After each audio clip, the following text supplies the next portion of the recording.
Buenos días para todos. Muchas gracias, doctor Esguerra. Muchísimas gracias, doctor David Vázquez, y a todos los académicos por la invitación y por haber hecho este foro, que indudablemente es muy pertinente en este momento, muy necesario. Voy a compartir la pantalla en este momento. Eh,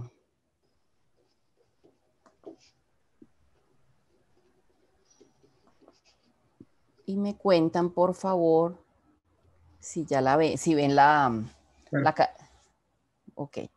Bueno, el modelo matemático, como ustedes saben, ha sido una herramienta fundamental en las últimas epidemias, pero nunca antes fue tan popular, digamos, o de tanto uso común, incluso por gente que no es epidemióloga, como en esta actual epidemia de COVID-19. En espacios anteriores con la academia yo les había mostrado ya el modelo matemático para Colombia. El modelo, como ustedes saben, es una representación de la realidad. Está basado en matemáticas y tiene, por supuesto, unos supuestos y se realimenta, digamos, permanentemente de la data real que se va observando en el comportamiento diario. Es así como nosotros, más o menos a mitad de octubre, empezamos a identificar una variación en el modelo que teníamos y que mostraba pues un descenso después de ese pico que todos conocimos, mostraba un descenso, pero eso sucede y ese descenso se daría si las cosas permanecieran como estaban cuando el modelo mostró ese descenso. ¿Qué quiero decir con eso? Que si los supuestos sobre los cuales se basa el modelo, como la cantidad de personas en la calle, el número de interacciones, es decir, la probabilidad que tiene una persona de encontrarse con otra y dentro de esa otra, dentro de ese grupo de otras, encontrar un positivo, cuando esas probabilidades varían, pues el modelo que sigue varía. Es así como este modelo que están viendo ahora es el que nos muestra realmente cuáles han sido las variaciones del RT. El RT, como ustedes bien saben, representa la velocidad de transmisión. Y ahí en esos números que son a la derecha de este modelo, entonces uno puede ver cómo ha ido cambiando el RT en los diferentes momentos, con un RT, por ejemplo, de 1,2 del 8 de junio al 7 de agosto, 1,1 del 8 de agosto al 20 de septiembre, 1,23 del 21 de septiembre al 21 de octubre, y un RT de 1,33 desde el 30 de noviembre. Ese 1,33, ese RT tan alto desde el 30 de noviembre, pues nos muestra ese ascenso o ese nuevo pico que pueden ver en este modelo. ¿Cómo se lee? De seguir las cosas como las estamos viendo, este sería el comportamiento que esperaríamos a partir a partir del 31 de diciembre y hasta los próximos meses. Eh, Tiene mucho que ver con la seroprevalencia, es decir, con el grado de personas que ya han estado expuestas al SARS-CoV-2. Esta tabla resume la seroprevalencia en 11 ciudades de Colombia. Estas 11 ciudades además son representativas de Colombia porque están distribuidas en las diferentes regiones y su medición por dentro tiene una muestra estadísticamente representativa calculada por el DANE. Entonces, como pueden ver, hay ciudades, todas ellas en los bordes de Colombia, como Leticia, como Guapi, o en el norte de Colombia como Barranquilla, que tienen las mayores seroprevalencias de 60 o esa seroprevalencia tan alta, la más alta que hemos medido en Colombia, que es la de Guapi, que miren el intervalo de confianza, entre 63 y 75% de la población fue afectada. Pero tenemos ciudades muy grandes con unas seroprevalencias muy bajas. El caso, por ejemplo, de Medellín, de Bucaramanga, Villavicencio, Cali o el mismo Bogotá. Ciudades que tienen una enorme población y todavía tienen una seroprevalencia baja, es decir, tienen todavía muchísima población susceptible. Como el RT, empírico, es decir, el que medimos mediante la fórmula matemática, tiene dentro de su cálculo el porcentaje de población susceptible. En la medida en que la seroprevalencia ha ido aumentando, en la medida en que la población susceptible ha ido bajando, entonces esa fórmula se ve afectada. Por lo tanto, el RT empírico, que es el que veníamos usando y que ha sido usado, digamos, en el mundo entero, nos da un RT para Colombia de 1,01 o un RT para Bogotá de 1,03. Sin embargo, cuando uno ve esos RTs tan bajos respecto a lo que está sucediendo en los datos realmente, uno dice, no me parece, ese RT está demasiado bajo para el comportamiento de los casos diarios. Por eso es que se hace necesario tener un RT complementario, es decir, otra medida de la velocidad de transmisión, porque ese RT empírico ha sido afectado ya por la seroprevalencia, es decir, entre más gente, entre menos gente susceptible queda, es decir, más gente con anticuerpos hay, pues esa fórmula se ve afectada. Entonces, a la izquierda, en este mapa, en el cuadrito azul, pueden ver el RT sacado del modelo matemático, es decir, el R sub 0, que explica en Colombia los datos que estamos observando. Todo esto para explicarles, y espero que no sea muy enredado, para explicarles que en este momento el RT de Colombia está en algún lugar entre 1,01 y 1,33, que es un RT bastante alto y que ustedes pues para nadie es un secreto, entonces este aumento de casos que estamos teniendo y este nuevo pico. El RT da cuenta de que hay muchísimo contacto social en la calle, hay muchísima interacción entre las personas y hay mucha mayor velocidad de propagación. Y aquí lo vemos, este es el histograma de Colombia que muestra gráficamente lo que yo les acabo de decir. Y miren que es muy parecido realmente al modelo matemático hecho por el instituto, pues lamentablemente en muchas cosas como en los fallecidos, pues es muy similar a lo que ha pasado en la realidad y aquí en el histograma pues tiene realmente esa curva ascendente en el segundo pico y que todavía, de acuerdo al modelo, le falta muchísimo para el ascenso, pero no estamos condenados a tener un pico tan grande. Puede ser modificado, como fue modificado el primer pico, un pico que puede ser más ancho, pero más plano. Tenemos entonces en este momento más o menos un promedio de unos 16,000 casos al día en este momento, en esta gran aceleración. Recuerden, un RT de 1,33, un total de casos, un total acumulado de 1.850.000 casos, con un total de fallecidos de 47.500, redondeando. La gran mayoría, como pueden ver en esta gráfica, son los azules claros, están recuperados, por supuesto, como se espera, porque también la seroprevalencia, no sé si vieron, voy a volverme un poco a la tabla de seroprevalencia, miren a la derecha el IFR, que es realmente la letalidad, ¿cierto? Porque el IFR es la tasa de fatalidad de los infectados. Y la seroprevalencia nos permite realmente estimar los casos reales que existen. Entonces, tomemos Leticia rápidamente, tomemos 2 ciudades. Si yo tengo una seroprevalencia de 59%, con una población de 35.191 personas urbanas, los casos reales en Leticia fueron 20.763. Si fueron 20.763 y tuve 106 fallecidos, pues la tasa de fatalidad de los infectados fue del 0,5. O sea que ahí está mostrando la verdadera capacidad de morir o la capacidad de matar, por decirlo así, que tiene la enfermedad cuando alguna persona se infecta. Sin embargo, varía ciudad a ciudad y hay unas letalidades sumamente bajas. Que llaman la atención, como el mismo Guapi, o en Villavicencio, una IFR de 0,27. La IFR más alta que estamos viendo, sin lugar a dudas, es la de Leticia. Entonces, volviendo a la estructura piramidal del COVID, entonces la gran mayoría son recuperados. La IFR nos muestra que realmente la letalidad es baja, y ahí lo ven en los grises, que son los fallecidos. proporcionalmente para los casos, la fatalidad es baja. Sin embargo, vuelvo al momento epidémico que estamos viviendo, vuelvo sobre el modelo matemático y el histograma. ¿Por qué tenemos ese ascenso? Tenemos ese ascenso porque tenemos mayor probabilidad de encontrar un positivo. ¿Y por qué yo puedo afirmar eso? Por la positividad.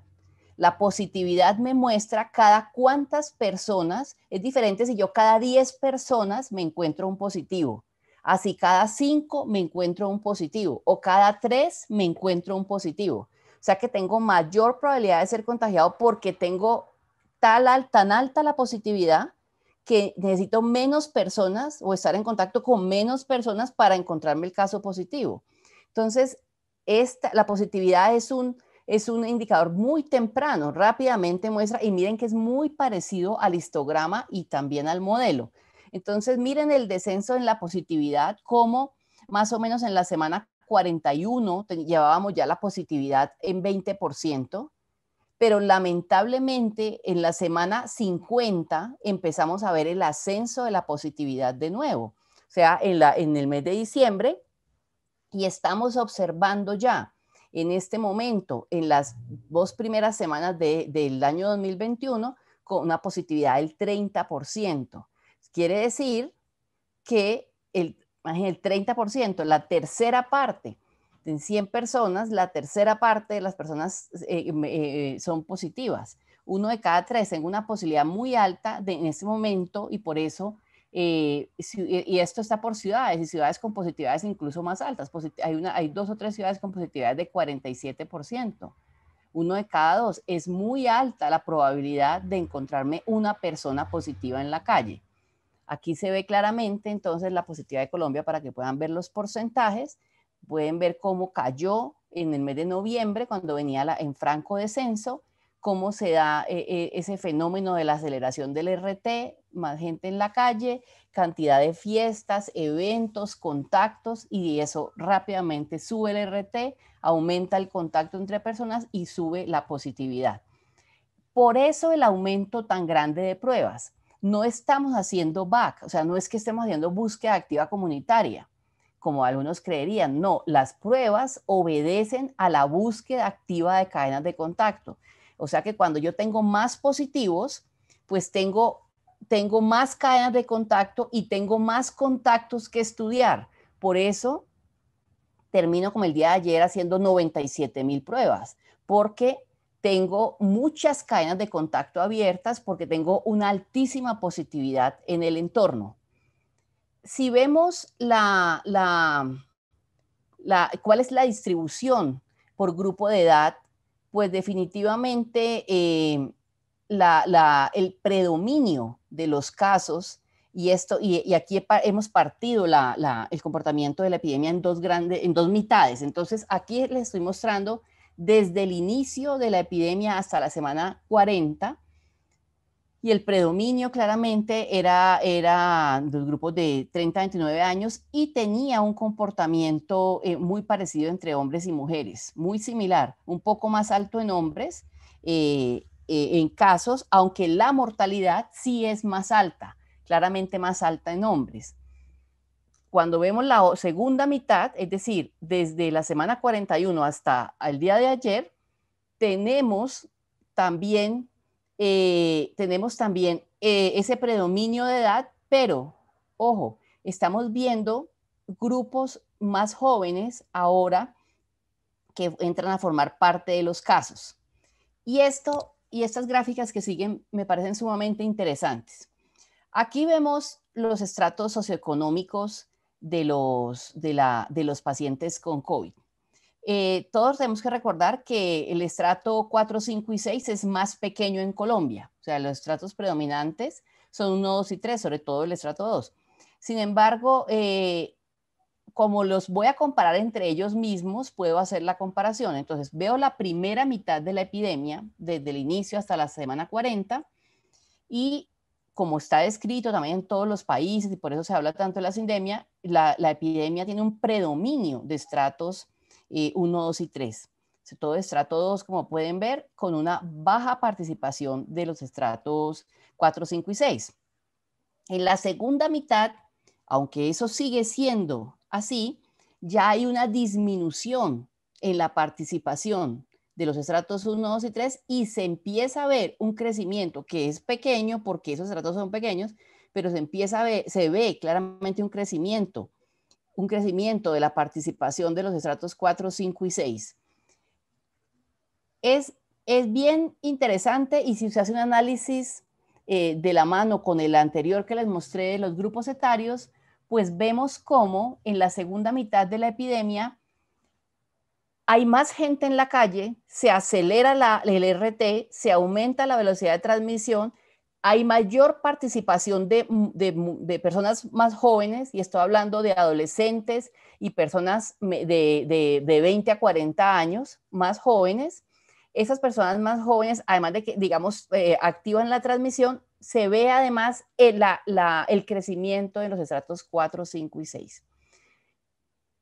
Cuando uno empieza a revisar con detalle, además, el origen de los contagios de muchas de las cadenas, no se ven, aunque sigue estando bastante ligado a actividades comerciales y a la vida normal, se ven cantidad de cadenas y sobre todo conglomerados en actividades recreativas, fiestas, reuniones, ese tipo de cosas.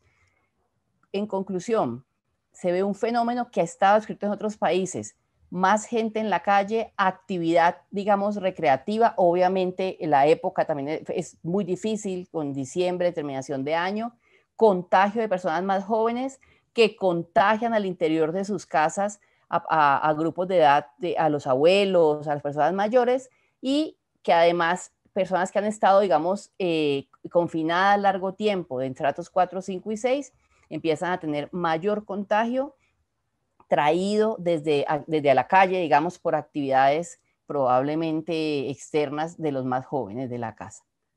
En la mortalidad, también de la misma manera, el mayor peso de la mortalidad en la primera mitad de la epidemia estuvo en estratos 1, 2 y 3, y miren en 4, 5 y 6 los porcentajes de mortalidad en la primera mitad, y miren el crecimiento sobre todo en el estrato 4, en la mortalidad. Se ve que de la misma manera que han aumentado los contagios en esos estratos 4, 5 y 6, ha aumentado también la mortalidad.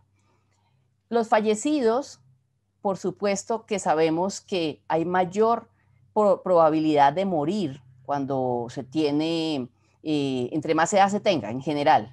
Entre más edad hay mayor probabilidad de morir, y los fallecidos que más aportan proporcionalmente a su propio grupo tienen que ver con mayores de 50, 60, 70, tienen mayor probabilidad, no por la edad en sí misma, también por la comorbilidad que acompaña esos grupos de edad.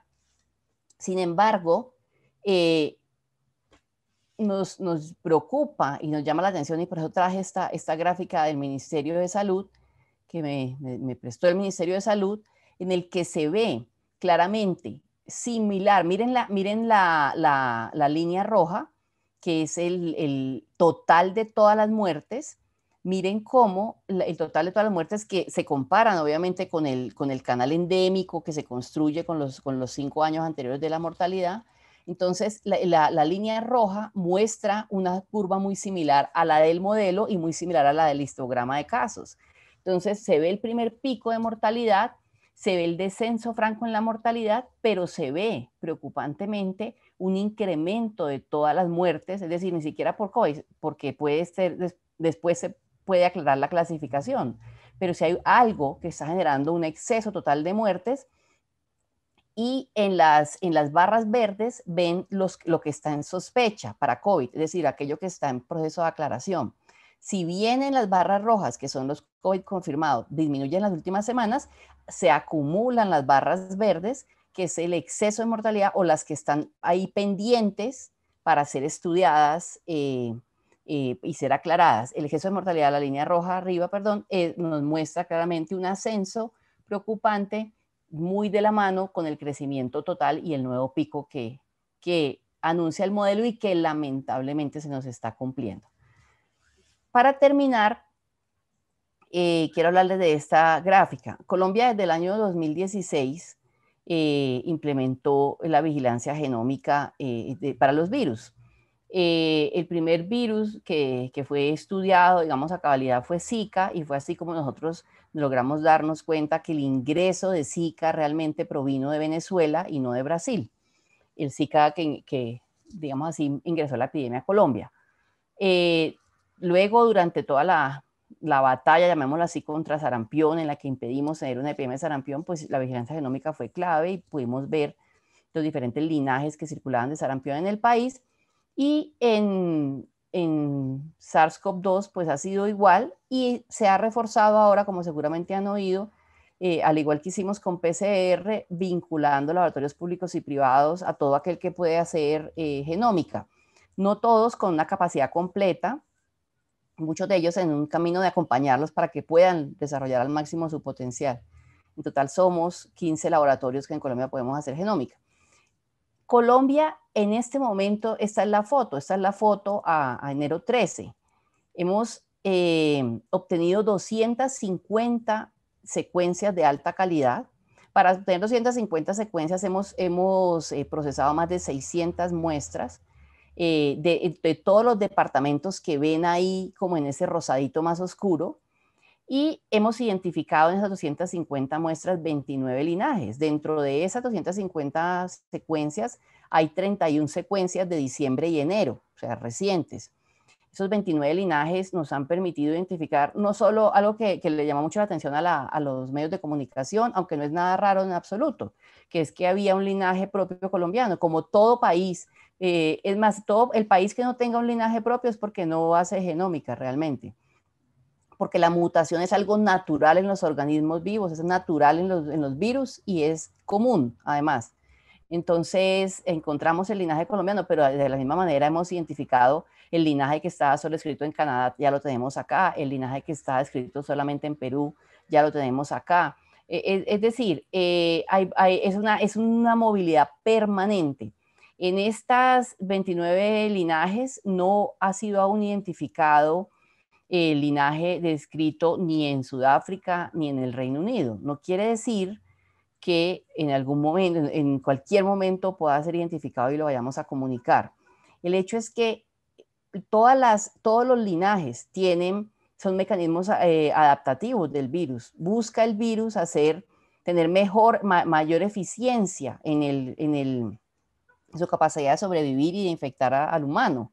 Entonces todos son, digamos, un reto, pero el control sigue siendo exactamente igual, y nuestra preocupación debe estar centrada en cómo disminuir la posibilidad de contacto con las microgotículas y con los aerosoles, que son el mecanismo de transmisión del virus SARS-CoV-2. Eso no se nos debe olvidar, y como médicos lo debemos permanentemente decir e insistir. Los mecanismos se basan en el control individual, con las medidas individuales, uso permanente de tapabocas, distanciamiento, evitar las reuniones, etcétera, y las medidas locales que impidan que quien no cumple con esas medidas no genere situaciones en la comunidad de aceleración de la transmisión. Es así entonces como tenemos la foto de Colombia en este momento, y pues la preocupación es mucha. Tenemos una ventana de oportunidad no muy grande para disminuir la aceleración de transmisión y volver a lo que ya habíamos logrado, que era ampliar la curva para achatar ese pico. Muchas gracias.